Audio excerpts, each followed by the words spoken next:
Hey everybody, I'm Jack Reedy with Future Pastimes, and I'm the designer on Cosmic Odyssey, the 7th expansion for Cosmic Encounter. It's the campaign expansion, but it also has a lot of variants in there, one of which is moons.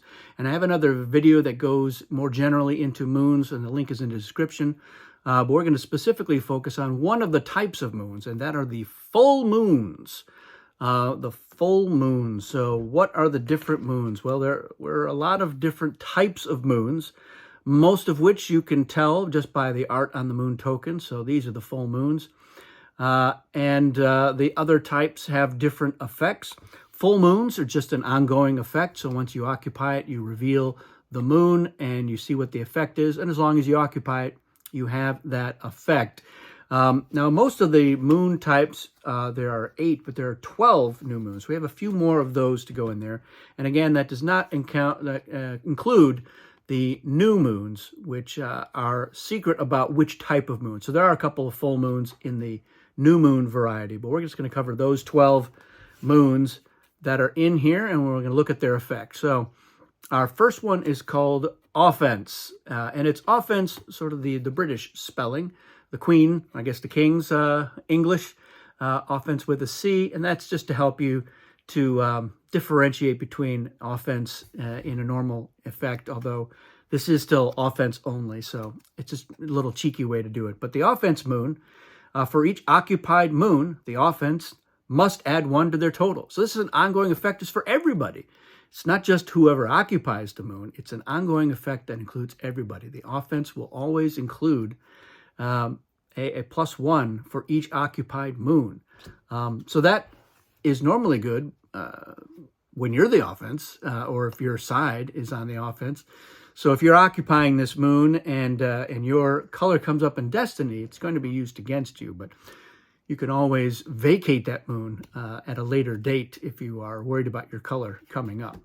And the companion piece here is Defense. And again, it's with a different spelling. So the Defense moon, for each occupied moon, the defense must add 1 to their total. And if both of these are in the game, they don't necessarily cancel each other out. It's just that the totals are going to get higher, which an alien like Cloak loves. They love to see that. Number 3 is the Hand Limiter moon. So this one works is when a player draws a new hand, they draw 3 fewer cards. So this is a great one to occupy if you have a pretty large hand and you're not going to be drawing a new one anytime soon. It puts everyone else at a disadvantage. So again, it's an interesting tactical maneuver to try to leverage this in a good way. Number 4 is the 404 moon. And again, I like how Fantasy Flight, they managed to line up numbers in a clever and fun way. So, and any unrevealed attack 40 is treated as an attack 4.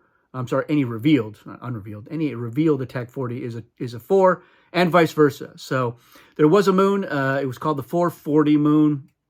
I think 404 is funnier, so I'm all in favor of that change. That was Frank Brooks that did that.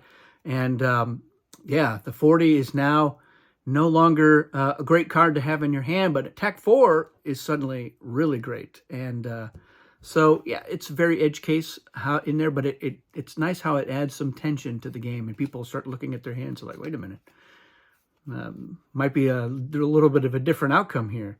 All right, kind of in that same computery lingo theme, number 5 is the Gate version 1.1. So the way this works is the offense's ship limit is increased by 1, so that's kind of a fun thing. And then number 6 is Gate version 0.9. The offense's ship limit is decreased by 1. So yeah, this again, the names for these moons, this was Frank's doing, which I appreciated. I love the little touches that he added to it from Fantasy Flight's end of the design process. So lots of great contributions from Frank and everyone else at Fantasy Flight. I'm really happy with how it turned out. And I like, this is a classic moon, or it's been around since the original Eon version. And I think it was called Gate Limiter or Gate Extender, something like that. But this is a funnier name, and it's an interesting effect to have on the game, which, again, will, depending on which aliens and other effects are in the game, can have a bigger impact as well. Number 7 is the Omega Base. So the Omega Base Each foreign colony on this moon's planet is worth 2 foreign colonies. So it used to be that the moon itself counted as a foreign colony in the previous iterations of moons. Now, we do have the moon bases as a moon type, but I think this is a good way to resolve that. So, and imagine if a particle has a colony on this planet. Yikes. So yeah, that can be a very impactful moon. And, when it's revealed, that planet, that effect still happens. So if you're making a deal with somebody and say, look, I'll give you a colony on this planet, which is really 2 colonies, that can be a great catch-up mechanism or a way to win the game in an unexpected way. All right, number 8 is the deceleration moon. The way this works is the number of encounters a player can have per turn is reduced by 1 to a minimum of 1. So if you win your first encounter, well, that's it. The turn is over. Now, there are other effects that can extend that, and so this will, impact that, of course. And its companion moon is the acceleration moon. So the number of encounters a player can have per turn is increased by 1. And as you can imagine, if both of these are in play, then it has no impact. Nothing changes. But as your turn comes around, maybe you vacate one of those moons if you're occupying it, so that you can say, oh, good, now I'm going to have extra turns. And then, yeah, it's kind of a little effect. All right, number 10 is the compassion moon.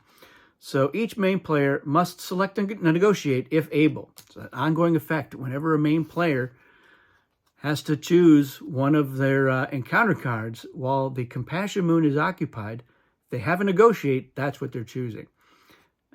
So I love effects like that. Number 11 is bribery. After alliances are formed, each player that was not invited to ally may offer a card from their hand to one main player. If the main player takes it, that uninvited player becomes one of their allies. So this is a fun way. It's a little bit like the foreign aid variant that came in Cosmic Eons with the alliance dials. And foreign aid is now a variant in Cosmic Odyssey on its own without the dials.